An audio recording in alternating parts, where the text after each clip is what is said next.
Figure 14 में आप देख सकते हैं भारत माता। भारत माता की ये फिगर अभिनिंद्रनाथ टैगोर द्वारा बनाई गई फिगर से बिल्कुल अलग है। यहाँ भारत माता के हाथों में त्रिशूल है और वो हाथी और शेर के बीच खड़ी है। ये दोनों ही पावर और अथॉरिटी के सिंबल्स हैं। सोर्स ई पढ़ते हैं। पुराने जमाने में भारत आने वाले ट्रैवलर्स आर्य वंश के लोग के साहस, सच्चाई और विनम्रता पर चकित रह जाते थे। अब वो बस इन्हीं गुणों के अभाव की बात कर रहे हैं।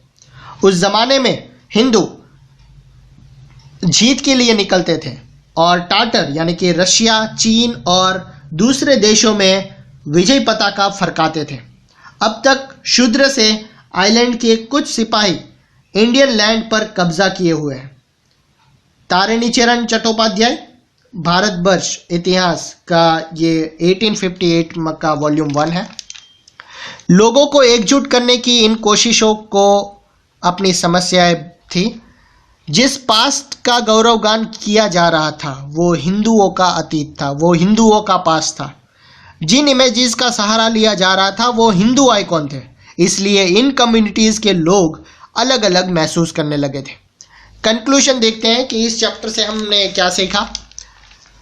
कॉलोनियल गवर्नमेंट के खिलाफ बढ़ता गुस्सा अलग अलग ग्रुप एंड क्लासेस को स्वतंत्रता के संघर्ष में खींच रहा था। गांधी जी की लीडरशिप में कांग्रेस ने लोगों के असंतोष और परेशानियों को स्वतंत्रता के साथ जोड़ दिया। उन्होंने आंदोलन के जरिए पूरे देश को एकता के इस सूत्र में बांधने का प्रयास किया। लेकिन जैसा कि हमने देखा, इन आंदोलनों में हिस्सा लेने वाले वेरियस ग्रुप्स और क्लासेस अलग अलग आकांक्षाओं और अपेक्षाओं के साथ हिस्सा ले रहे थे। मतलब उनका कोई स्वार्थ था, इसलिए वो इसमें हिस्सा ले रहे थे।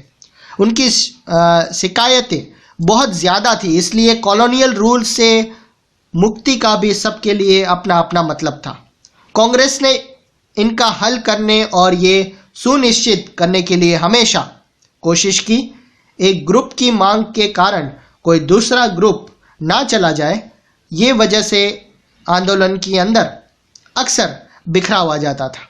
कांग्रेस की हाई पॉइंट्स और नेशनलिस्ट यूनिटी के शिखर को छूने के बाद बिखराव और इनर कॉन्फ्लिक्ट के फेजेस आते जाते थे। इन अदर वर्ड्स, जो नेशन उभर रहा था वो कॉलोनियल रूल से मुक्ति की चाह यानी कि इच्छा रखने वाली बहुत सारी आवाज़ों का इमरजेंस था। यानी कि वो एक ग्रुप था जो सिर्फ एक ही उनकी इच्छा थी कि कॉलोनियल रूल से आज़ादी।